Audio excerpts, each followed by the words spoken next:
How to test the performance of iron or powder ball press. The performance of iron or powder ball press affects the stable operation of the ball press, so how to detect the performance of iron or powder ball press? There are many methods to test the technical performance of iron or powder ball press. From the actual situation of ball press maintenance.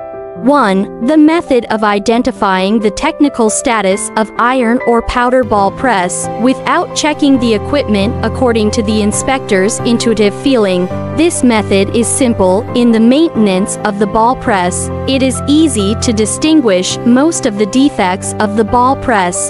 So, this approach is still useful. But this method cannot be used to check the high accuracy of the ball press. Inspectors should have rich experience. 2. A great deal of inspection work is carried out with instruments and tools. Due to the different working principles and types of instruments and tools can be divided into general measuring tools, special measuring tools, ball press instruments and optical instruments, electronic instruments, etc.